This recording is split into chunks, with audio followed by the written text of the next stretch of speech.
Aviones de combate. 1900-1945. La Segunda Guerra Mundial. El avance tecnológico.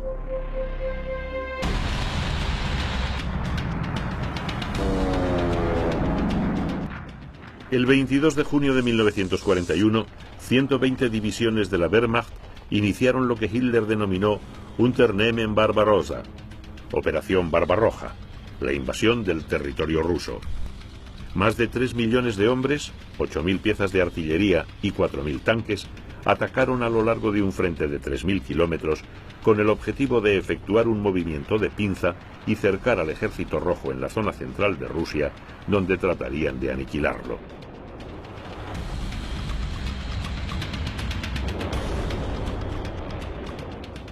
La Luftwaffe acompañaba la invasión con 800 bombarderos HE-111, JU-87 y JU-88, más 500 cazas Bf-109. La Fuerza Aérea Soviética Occidental fue aniquilada por los JU-87 Stuka en sus aeródromos sin haber podido despegar.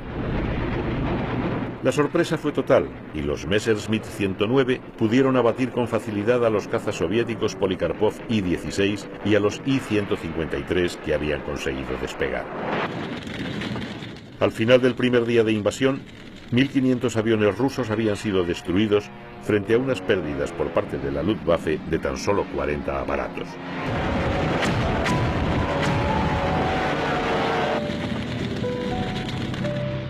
Otro de los aviones con los que contaba la Fuerza Aérea del Ejército Rojo era el Ilyushin Sturmovik I-12, avión muy eficaz como bombardeo en picado.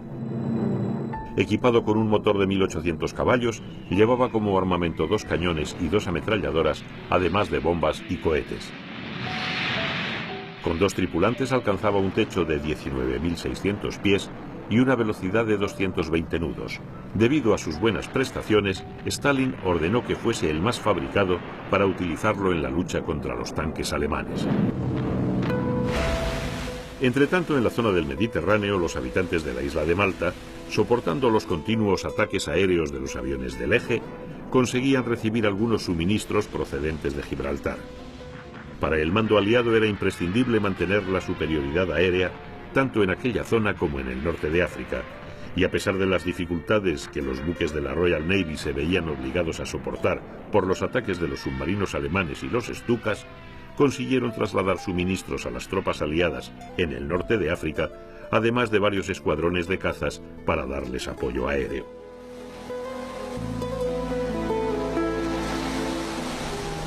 Churchill había dado el visto bueno a la Operación Crusader, el tercer intento por romper el cerco de las tropas del Eje a las fuerzas aliadas que se encuentran en Tobruk.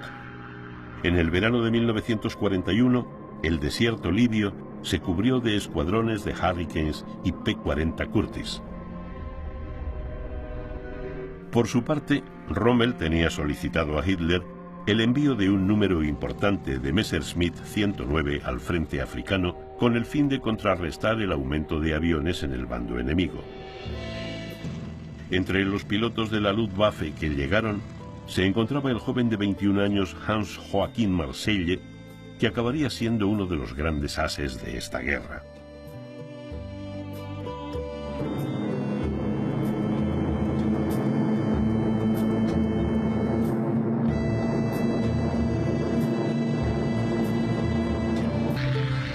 Para el zorro del desierto, era fundamental acabar con el emplazamiento estratégico del aeródromo de la isla de Malta en poder de los británicos. El aumento de las unidades de Hurricanes y Spitfire con base en la isla ocasionaba que se llevaran a cabo duros y numerosos ataques contra buques alemanes e italianos que surcaban el Mediterráneo, evitando con ello la llegada de suministros a las tropas del Eje. Ante esta situación, Hitler ordenó que la isla de Malta fuese arrasada. La Luftwaffe decidió organizar un gran ataque con todos los medios disponibles. Desde el sur de Italia y la isla de Sicilia, 500 aviones entre cazas y bombarderos iniciaron las incursiones con el objetivo de destruir totalmente las instalaciones enemigas en la isla antes de las Navidades de 1941. Incesantes oleadas de bombarderos JU-87R y Stukas arremetieron semana tras semana contra los puntos vitales de Malta, mientras sus habitantes permanecían en los refugios, viendo cómo pueblos y ciudades eran arrasados. En agosto de 1941, el doctor Alexander Lippisch, que venía haciendo estudios sobre la propulsión por cohetes desde 1926, vio cómo uno de sus grandes proyectos se hacía realidad gracias a Messerschmitt. El prototipo del ME-163B Comet realizaba su primer vuelo en Karlshagen, alcanzando una velocidad de 450 nudos.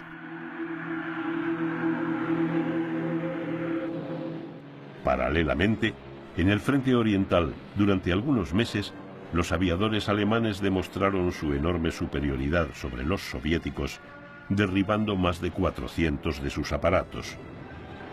Sin embargo, Stalin había utilizado la política de ganar tiempo a costa de la vida de muchos de sus pilotos, y en septiembre de 1941, las industrias rusas consiguieron entregar una cifra importante de unidades MiG-3 y los Yak-1, aviones mucho más modernos que sus predecesores. El MiG-3, última versión del MiG-1, un caza monoplaza con carlinga cerrada que alcanzaba una gran velocidad. Equipado con 3 ametralladoras de 7,7 milímetros, su gran defecto era la falta de potencia de fuego, lo que ocasionaba dificultades a los pilotos en sus enfrentamientos con los Fokker-Wolf 190 y los ME-109 alemanes. Además, su pequeño fuselaje y envergadura le hacían un aparato difícil de manejar. Churchill había dicho ante el Parlamento con referencia a la Operación Barbarroja: tenemos un solo objetivo y un único propósito: destruir a Hitler y al Tercer Reich. Por lo tanto, daremos al pueblo ruso la ayuda que necesite. En septiembre de 1941, los aliados comenzaron el envío de los Hawker Hurricanes al frente ruso, hasta un total de 2.000 aparatos. Estos fueron acompañados por la entrega de los primeros Curtiss P-40 Tomahawk, avión que no resultó ser del agrado de los pilotos rusos debido a sus fallos de motor. En el frente norteafricano, el 18 de noviembre de 1941, el 8º Ejército Aliado inició el avance hacia Tobruk. Los cazas y bombarderos aliados atacaron las posiciones de los blindados de Rommel. Durante unas semanas, los combates aéreos fueron continuos.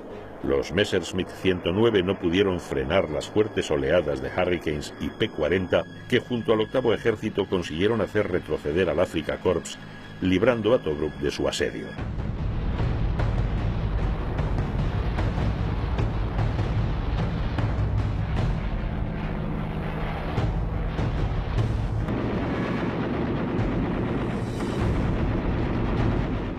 Los pilotos aliados eran conscientes de sus éxitos, aunque también lo eran de la capacidad de uno de los pilotos alemanes, el joven Hans Marseille, con el que temían enfrentarse, ya que durante los combates había superado en habilidad a todos ellos, ocasionando un gran número de derribos.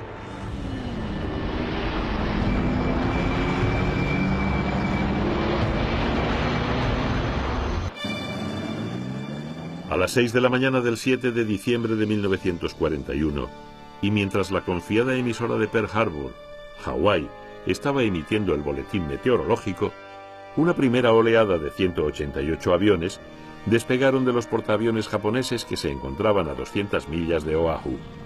Su misión: destruir la flota americana del Pacífico, la base de hidroaviones de Kaneohe y las instalaciones militares de la isla Ford.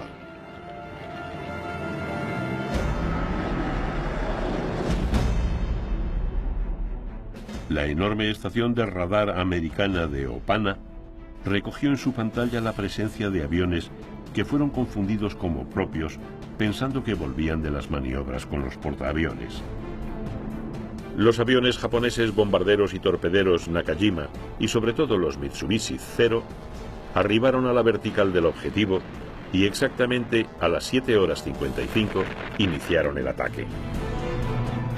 La formación japonesa, dividiéndose en varios grupos, cada uno de los cuales buscaba el objetivo que se le había asignado de antemano, arremetió contra buques, aeródromos, instalaciones militares y portuarias.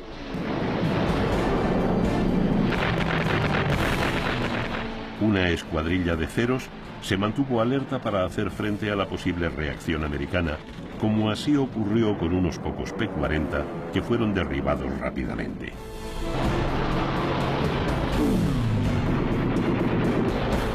A las 8:50 apareció la segunda oleada de aviones japoneses, compuesta por 213 aparatos.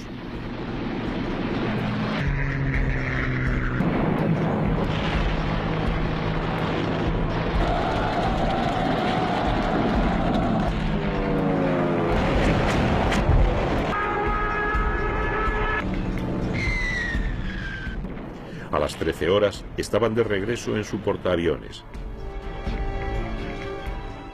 Faltaban 29 aviones, 9 cazas, 15 bombarderos y 5 torpederos. La base y la flota americana habían sufrido grandes daños.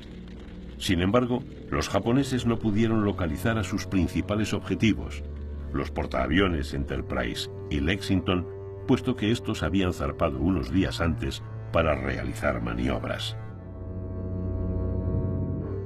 Yamamoto y el almirante Nagumo no atendieron las peticiones de sus pilotos de efectuar un tercer ataque. Los japoneses perdieron 50 hombres entre pilotos y tripulantes de los 5 submarinos de bolsillo. Los americanos sufrieron 2.400 muertos. 350.000 toneladas de buques de guerra fueron destruidas junto a 190 de sus aviones. En Pearl Harbor quedaron 80 barcos en perfectas condiciones, más todos los depósitos de combustible que suponían las reservas de la flota durante un año.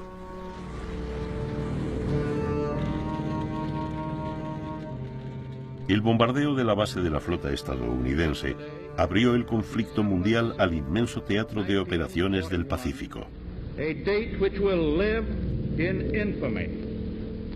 Cuando el caza de portaaviones Zero hizo acto de presencia por primera vez, fue una gran sorpresa para los aliados. Sus prestaciones eran muy superiores a las de cualquier caza de aquella época. El A-6M-0 fue el avión que mejor simbolizó el poder aéreo japonés en la Segunda Guerra Mundial. Fabricado por las empresas Mitsubishi y Nakajima bajo licencia de la primera, durante la Guerra del Pacífico las dos compañías llegaron a producir más de 12.000 unidades. Su diseño había comenzado en el año 1937, cuando el Estado Mayor japonés pidió a estas dos casas constructoras que presentaran un proyecto de caza como sustituto de los obsoletos A-5M.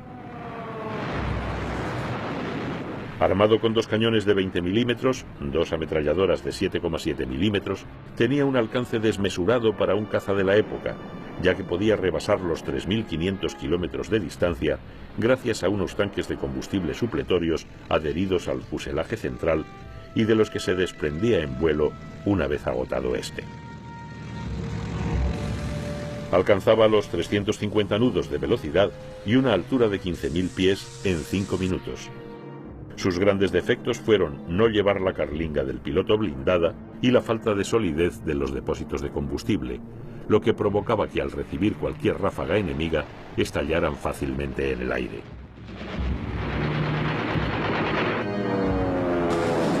La superioridad aeronaval japonesa supuso una gran sorpresa para el gobierno americano. Todo el entramado industrial del país se vio obligado a realizar un inmenso esfuerzo para cuadruplicar los efectivos de guerra, poniendo en marcha la máxima capacidad de desarrollo técnico con el único objetivo de conseguir la victoria. El 8 de diciembre de 1941, varios escuadrones de las fuerzas aéreas japonesas destruyeron 100 aviones americanos en la base filipina de Clark Field, en la isla de Luzón. Los pocos aparatos estadounidenses que quedaban disponibles trataron de hacer frente al invasor con poco éxito ante el poderío aéreo del enemigo. El día 10 de diciembre de 1941, los Zero japoneses consiguieron hundir el acorazado británico Príncipe de Gales y el crucero Repulse frente a Malasia. Ante la tragedia, un afligido Churchill comenta en el Parlamento: en el lejano oriente nuestros soldados están solos, pero advirtió de que el gigante americano había despertado. A finales de diciembre, Luzón, Guam, Wake y Hong Kong habían caído en manos de los japoneses. La capacidad aérea nipona imponía su fuerza a lo largo del Pacífico, donde los cazas Zero resultaron ser muy superiores a cualquier avión aliado que les hizo frente. En el frente oriental, la ciudad de Leningrado continuaba soportando los bombardeos alemanes que provocaron el corte de suministros y la muerte de miles de personas por hambre y enfermedades. Entretanto, en Londres, Winston Churchill autorizaba el bombardeo masivo sobre los centros industriales y las grandes ciudades alemanas. La dotación de unidades de bombarderos aliados se vio incrementada con el nuevo avión Avro Lancaster, que realizó su primera misión de ataque sobre el puerto de Heligoland, en Alemania, el 3 de marzo de 1942. El prototipo del Avro, conocido como Manchester III, había realizado su primer vuelo el 25 de julio de 1939. Equipado con 2 motores Rolls, en aquel momento las pruebas resultaron un fracaso por su escasa potencia y fiabilidad. Tras varias modificaciones, fue en 1941 cuando entró en producción el primer Avro Lancaster I diseñado como bombardero pesado. Equipado con 4 motores Rolls Merlin de 1300 caballos, alcanzaba una velocidad de 220 nudos y su amplia bodega le permitía transportar hasta 5.000 kilos de bombas, con lo que conseguía mezclar las de tipo incendiarias con algunas más pesadas destinadas a la destrucción de fábricas o presas alemanas. Una parte de ellos fueron acondicionados para realizar misiones denominadas Dam Buster, que consistían en lanzar a una altura de 20 metros y a gran velocidad una enorme bomba para destruir una presa.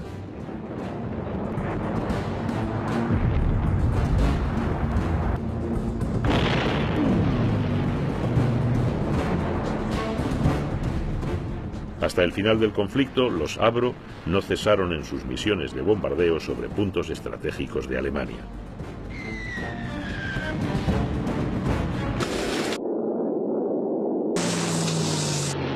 Las intenciones expansionistas niponas parecían no tener fin. Ello era debido al convencimiento del almirante Yamamoto de que Japón debería acabar con la flota americana en el transcurso del año 1942. De lo contrario, la guerra estaba perdida. El 18 de abril, y como respuesta al ataque de Pearl Harbor, los mandos estadounidenses, que habían preparado minuciosamente una operación aérea al mando del coronel Doolittle, lanzaron 16 bombarderos B-25 Mitchell desde el portaaviones Hornet, con la misión de asestar un duro golpe a varios de los puntos estratégicos de Japón, incluyendo su capital, Tokio.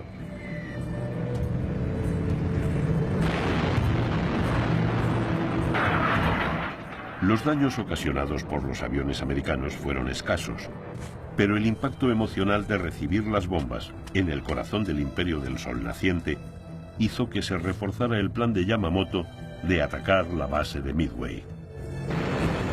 El B-25 Mitchell, fabricado por la casa North America, fue un bombardero medio muy famoso entre los pilotos que lo volaron por su característico aspecto frontal de gaviota.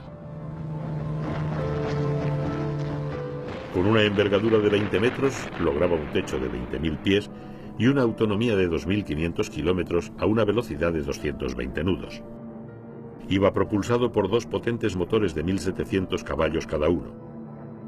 De ala media y construcción totalmente metálica, con doble timón de dirección, el sobrenombre de Mitchell lo recibió en homenaje al coronel que defendió con todo entusiasmo la importancia que tenía el poder aéreo como arma en la guerra.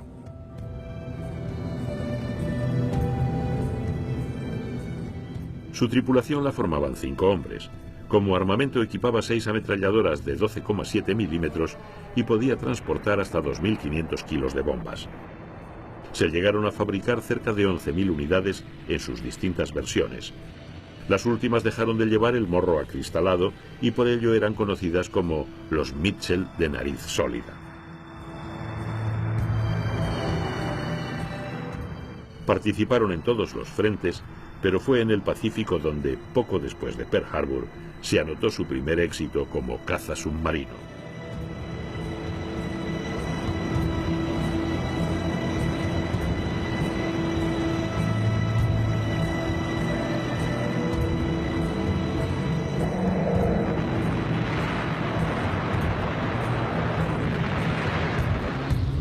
Durante los días 7 y 8 de mayo de 1942 tuvo lugar la Batalla del Mar del Coral. Este enfrentamiento está considerado como el primero en la historia protagonizado exclusivamente por la aviación de los portaaviones. Los pilotos americanos y japoneses se enzarzaron en una lucha sin cuartel bajo unas pésimas condiciones climatológicas. Las fuerzas aéreas imperiales acabaron perdiendo un buen número de aviones y experimentados pilotos, viéndose obligadas a renunciar al desembarco en Port Moresby, Papúa Nueva Guinea. Además, el portaaviones Shokaku sufrió importantes daños. Por su parte, los estadounidenses también soportaron la baja de un grupo cualificado de aviadores, además del portaaviones Lexington. El Yorktown, tras quedar severamente tocado, tuvo que retirarse a la base de Pearl Harbor. Esta batalla entre portaaviones fue considerada por los mandos japoneses como una victoria táctica. Por su parte, los americanos estaban convencidos de haber infligido un duro castigo a la flota imperial. El 4 de junio de 1942, al amanecer, comenzó la batalla de Midway. Un enfrentamiento sobre el que el almirante Nimitz contaba previamente con amplia información proporcionada por los servicios secretos. La primera oleada de aviones japoneses, compuesta por bombarderos y cazas Zero, se enfrentaron a los F-4F Grumman Wildcat americanos, que sufrieron un número elevado de pérdidas. Este primer ataque destrozó parte de las instalaciones de la isla, aunque los B-17 asignados en aquella base del Pacífico habían despegado rumbo al oeste buscando al grueso de la flota enemiga. El Grumman F-4F era un avión con unas prestaciones inferior a los Zero japoneses. Su presencia en el conflicto tuvo lugar durante la defensa de la isla de Wake. Posteriormente fue adoptado por la Armada Americana como caza estándar por su fuerte estructura, que soportaba muy bien los ataques del enemigo. Monoplaza, estaba equipado con 6 ametralladoras sobre las alas. Por su gran maniobrabilidad, necesitaba que lo volaran pilotos muy experimentados en combate.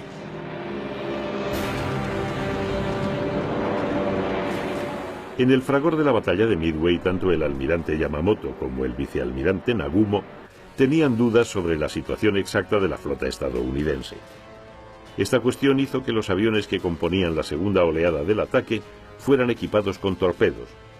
Sin embargo, los aparatos que habían efectuado las primeras incursiones sobre Midway solicitaron autorización para un nuevo bombardeo con el fin de que las instalaciones de la isla quedaran totalmente destruidas. La tensión se apoderó del centro de mando japonés y Nagumo asumió la responsabilidad de ordenar el cambio de armamento en los aparatos que permanecían en las cubiertas de los portaaviones. Mientras se realizaba el trasvase de armamento en los aviones nipones, la flota americana del almirante Chester Nimitz hizo su aparición en el horizonte. Los cazas japoneses se vieron obligados a despegar, dejando parte de la munición sobre las cubiertas de los barcos. La acción coordinada entre los B-17, que lanzaron sus bombas desde 3.500 pies con gran precisión, y los bombarderos en picado Douglas SBD-3 Dauntless de los portaaviones Enterprise y Yorktown, destrozaron las cubiertas de los buques nipones repletas de explosivos y aviones que trataban de cambiar su armamento.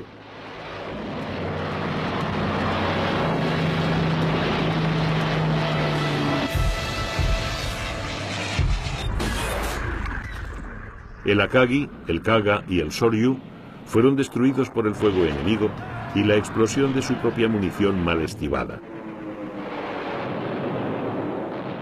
El Hiryu, el otro gran portaaviones de la Armada Imperial, lanzó a sus aviones en un ataque a la desesperada sobre los buques americanos, logrando que el Yorktown quedara gravemente dañado y se hundiera unos días más tarde.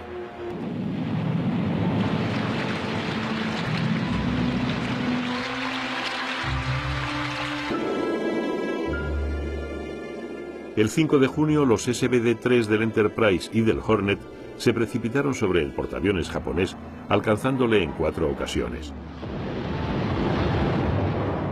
Yamamoto ordenó a sus submarinos que lo remataran. El contraalmirante Yamaguchi, que se encontraba a bordo del buque, se hundió con él.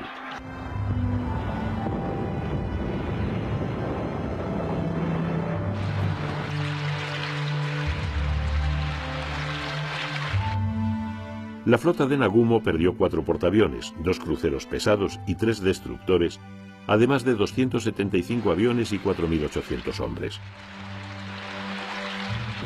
Los americanos sufrieron la baja de 132 aviones y la del portaaviones Yorktown. La batalla de Midway puso fin a la etapa de supremacía japonesa en el teatro de operaciones del Pacífico. Tras la derrota, el mando imperial abandonó los planes de invadir Australia, consciente de que la guerra había cambiado de signo y la iniciativa correspondía a Estados Unidos. Sus ambiciones se limitaban a mantener el dominio de Nueva Guinea, y aunque muy mermado, seguían confiando en su poderío aéreo basado en los mismos tipos de caza con los que iniciaron la guerra, los Zero y los Nakajima 43.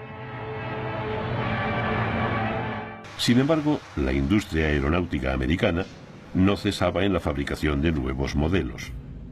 Uno de ellos fue el B-26 Marauder, bombardero medio de ala alta. Aunque no había realizado su primer vuelo hasta finales del año 1940, el diseño era tan prometedor que se construyeron más de 5.000 unidades.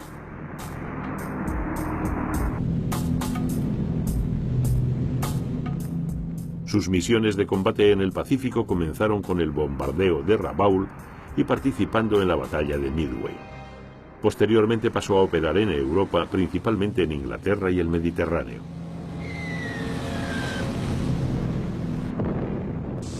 Con una envergadura de casi 22 metros, alcanzaba una velocidad de 250 nudos. Su armamento estaba compuesto por 5 ametralladoras de 12,7 milímetros y podía transportar hasta 2.500 kilos de bombas o torpedos.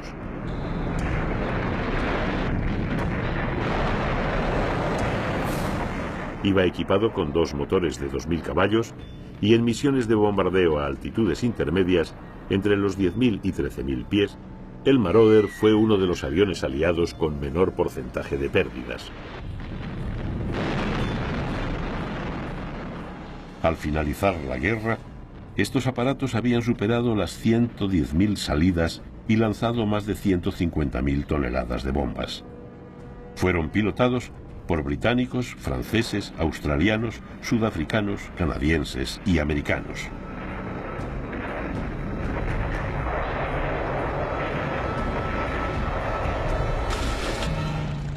Uno de los mejores cazas pesados que dio la industria americana de esa época fue el P-47 Thunderbolt.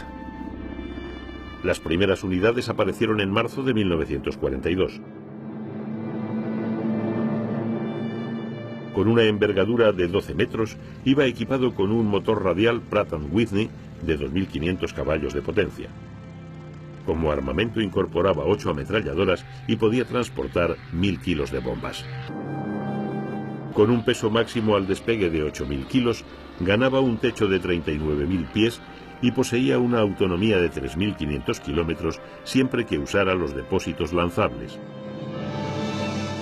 Su velocidad alcanzaba los 320 nudos y aunque fue un excelente avión desde su salida de fábrica, a lo largo de su proceso de producción se le incorporaron diversas mejoras, cada una de las cuales incrementaba alguna de sus características, tales como la potencia, la maniobrabilidad o la autonomía.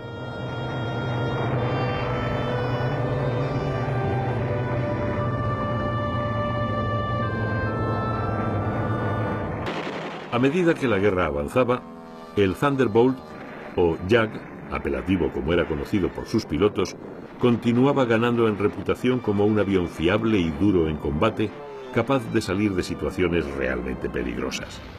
Llegó a realizar más de 2 millones de horas de vuelo durante la contienda.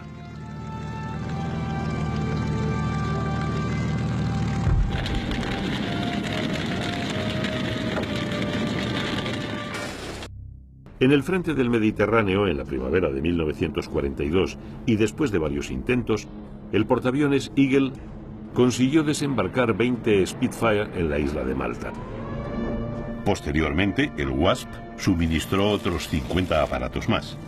La mayoría de ellos fueron destruidos en tierra por los aviones de la Luftwaffe. Más tarde, los dos portaaviones regresaron cargados de cazabombarderos Curtiss P-40. Estos cazas, con capacidad para transportar hasta 250 kilos de munición, entraron rápidamente en acción, derribando en sus primeras intervenciones a 20 aviones alemanes. El Curtiss P-40 fue el caza que más tiempo prestó servicio en las operaciones aliadas durante la Segunda Guerra Mundial, participando prácticamente en todos los frentes de combate. Aunque a veces era sobrepasado por sus adversarios en maniobrabilidad, velocidad o régimen de ascenso, los primeros modelos de P-40 adquirieron una gran reputación al ser un avión muy duro. Con una envergadura de 11,50 metros y velocidad de 250 nudos, había iniciado su actuación en el combate a finales de los años 30, cuando fueron usados por los Tigres voladores en la guerra chino-japonesa.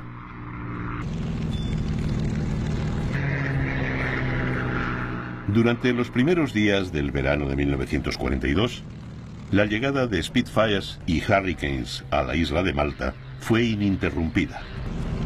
Pero el 11 de julio un submarino alemán hundió al portaaviones Eagle y los británicos tuvieron que hacer frente a los ataques de la Luftwaffe a la isla y controlar el tráfico marítimo de los buques del Eje en aquella zona del Mediterráneo con los 200 aparatos que contaban.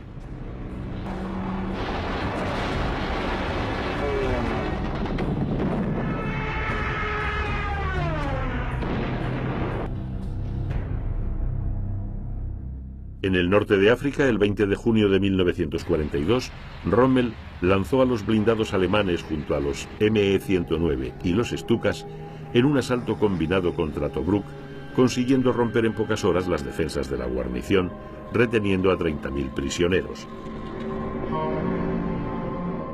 El ejército aliado se vio obligado a retroceder hasta el Alamein. Tras 2 años de lucha, el piloto alemán Joachim Marseille se había anotado el derribo de 160 aviones enemigos. Rápidamente, Goebbels y su maquinaria de propaganda lo convirtieron en un héroe con el sobrenombre de la Estrella de África. Sus excepcionales cualidades de piloto y su frialdad para el combate aéreo dejaron asombrados a los aviadores de ambos bandos que intervinieron en aquel frente.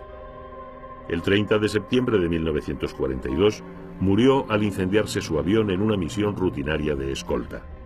Había cumplido uno de sus grandes deseos, el de que ningún piloto aliado lo derribara. En octubre de ese año, los ingenieros de los Estados Unidos continuaban sus investigaciones sobre los motores a reacción. El Bell Aircraft 27, conocido más tarde como el P-59 Aira Comet, iba provisto de 2 turborreactores y las pruebas del prototipo se realizaron en el desierto de California. Con una envergadura de 13,50 metros, alcanzó los 450 nudos, aunque sus prestaciones defraudaron a todos los que habían intervenido en el proyecto, por lo que solamente se fabricaron 66 unidades.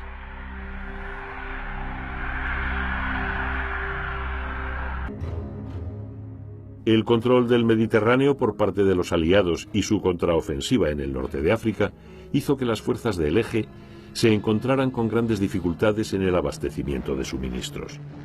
Los cambios en el frente ocasionaron que desde las cercanías de la ciudad de Túnez despegaran varias escuadras de los lentos JU-52 escoltados por los ME-109 hacia el cercano aeródromo de la isla de Sicilia, en una misión de repliegue de tropas del Eje. Los cazas aliados estaban al acecho y no quisieron dejar escapar esta ocasión. En cuanto los tuvieron a la vista, se lanzaron sobre ellos y los P-40 lucharon denodadamente contra los Messerschmitt 109. Habían esperado con ansia este encuentro y después de deshacerse de los aviones escolta alemanes, atacaron sin piedad a los lentos y desprotegidos Junkers. Fueron destruidos 58 JU-52 de transporte y 18 cazas ME-109.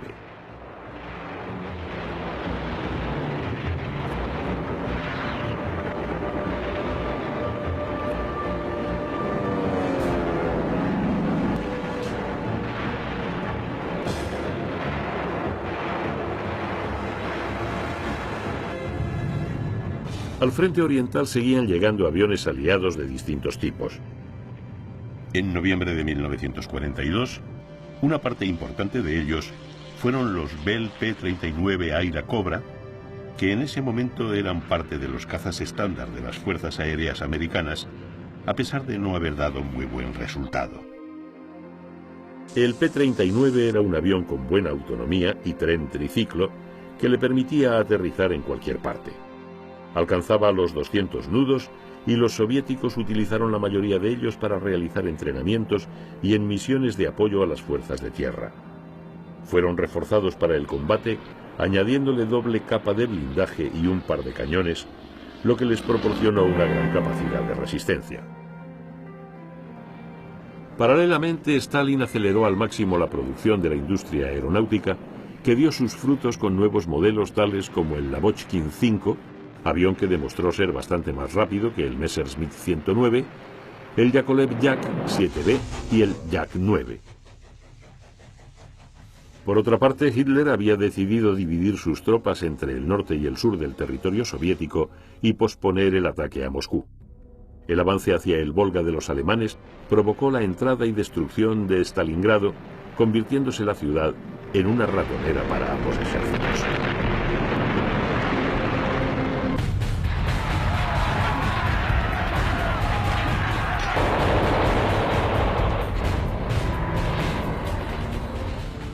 La Luftwaffe, que había perdido más de 500 aviones, encontró grandes dificultades a causa del mal tiempo para conseguir establecer un puente aéreo y aprovisionar al cercado sexto ejército alemán, tal y como había prometido Goering. En la mayoría de los casos, los Ju-52 y los Heinkel 111 tuvieron que lanzar las mercancías desde el aire.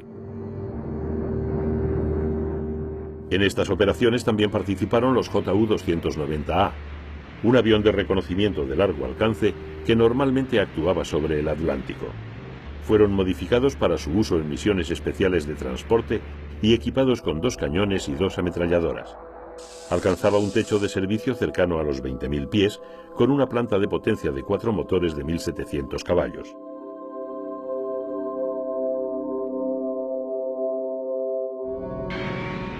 El prototipo del Ju-290 había sido diseñado para ser utilizado como transporte personal del Führer.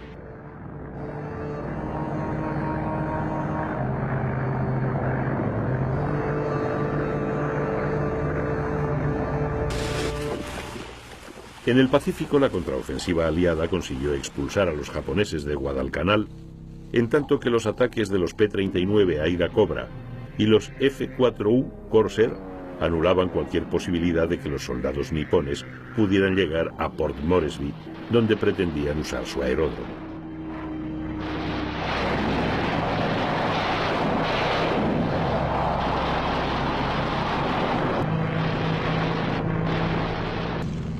El F-4U Corsair fue el caza americano del que más unidades se fabricaron. A principios de 1943 inició su participación en la Guerra del Pacífico en operaciones de combate y ataque contra la aviación y flota imperial japonesa.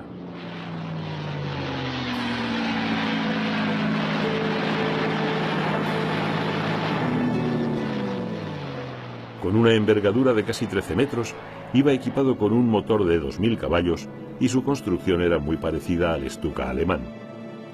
Fue el último avión de caza americano con motor a pistón. Su característica ala invertida tipo gaviota le proporcionaba una menor resistencia al aire y le permitía incorporar un pequeño tren de aterrizaje.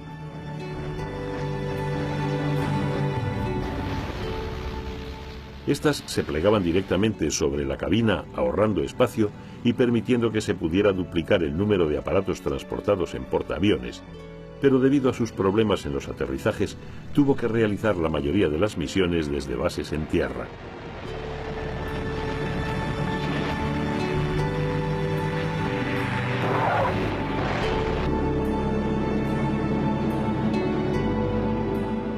Era conocido por los japoneses con el apodo de muerte silbante, por el sonido que emitía en el picado a una velocidad de 250 nudos. Fue el avión que más derribos se anotó en la Guerra del Pacífico.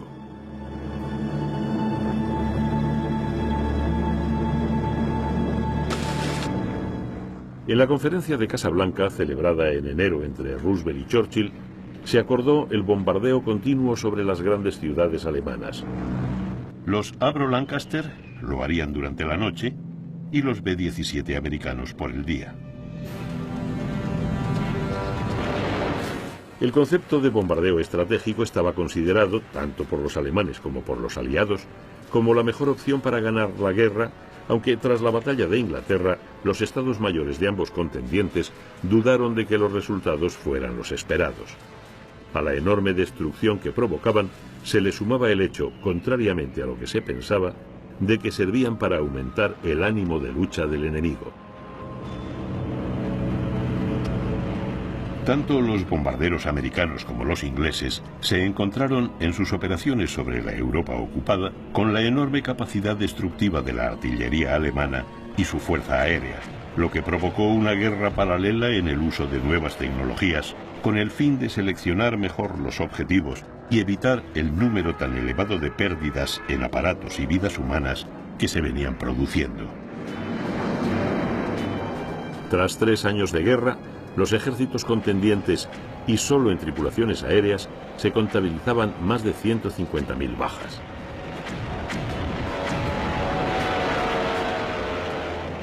Esta situación provocó que muchos mandos se cuestionaran el tipo de estrategia, optando por un planteamiento integrador de las fuerzas aéreas y terrestres.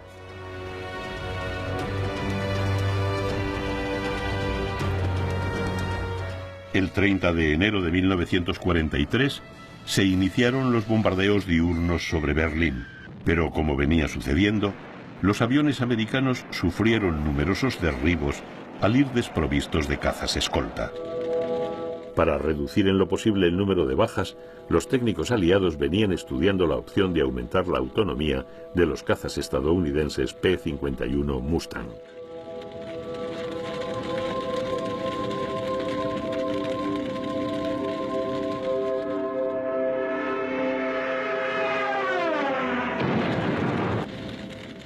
Este avión fue fabricado a petición de los británicos, que necesitaban un caza rápido. Su primer vuelo lo había realizado el 1 de mayo de 1941, donde se observaron sus excelentes prestaciones para el vuelo a baja cota. Diseñado por un grupo de jóvenes ingenieros americanos, los primeros modelos dieron problemas por su escasa potencia del motor y le convirtieron en un caza de calidad media. Posteriormente se le instaló un motor Rolls Merlin y se transformó en un avión de primera línea, llegando a alcanzar velocidades superiores a los 400 nudos.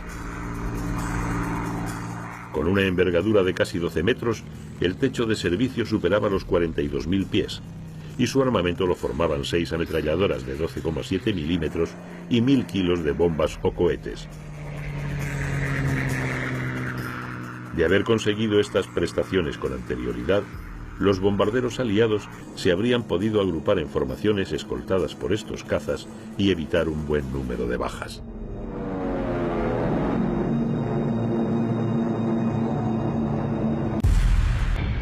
El 5 de marzo de 1943 se incorporaron a la RAF los primeros Gloster Meteor, impulsados por 2 turborreactores, pero su entrada en la guerra fue poco efectiva.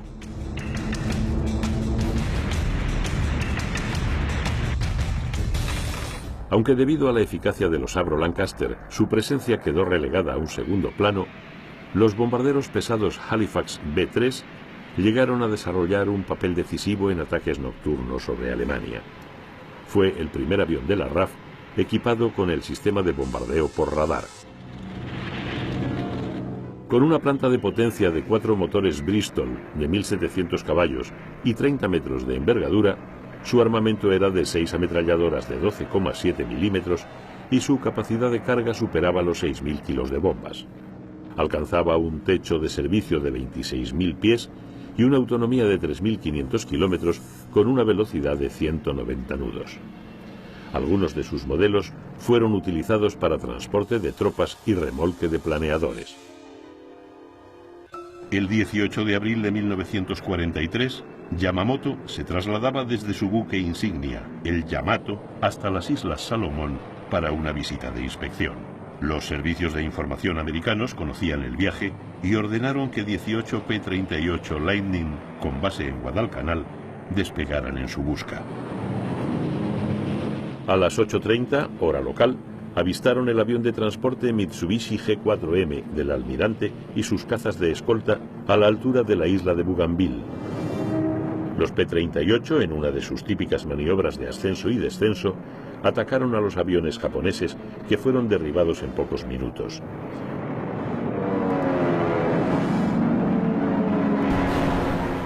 La muerte de Yamamoto supuso un fuerte golpe en la moral del ejército japonés.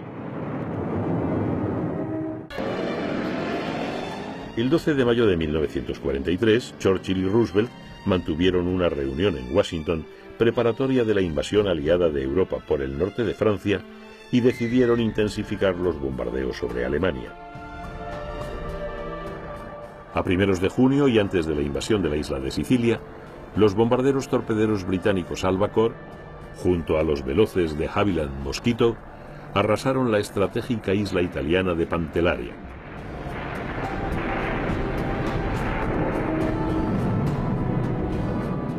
El Mosquito fue un avión diseñado para realizar misiones de bombardeo diurno. Su gran velocidad hizo que algunos de los modelos acabaran como caza nocturno.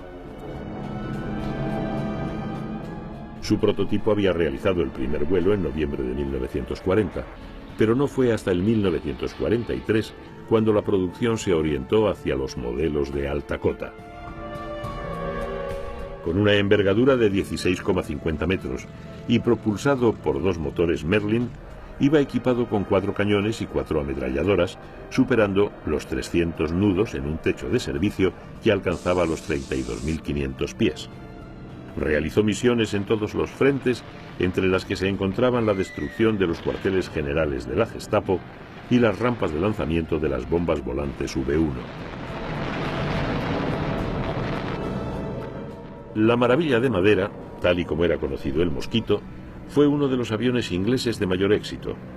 En las distintas versiones de bombardero, llegó a superar los 38 escuadrones en la RAF, y el modelo caza, que sustituyó a los Bristol Beaufighter en las misiones nocturnas, derribó a más de 600 aviones alemanes. A partir de junio de 1943, las fuerzas aéreas británicas y americanas emprendieron la denominada Operación Point Black. La ofensiva consistía en ataques sobre las fábricas alemanas de construcción de aviones mediante el sistema Pathfinder, que radicaba en marcar los objetivos a través del radar. Entre otros, estas misiones fueron realizadas por los de Havilland Mosquito, que actuaban como aviones guía. Con este método se podían localizar los objetivos a través de las nubes y los bombarderos, desde una altitud de 36.000 pies, lanzaban su carga sobre los objetivos con gran precisión.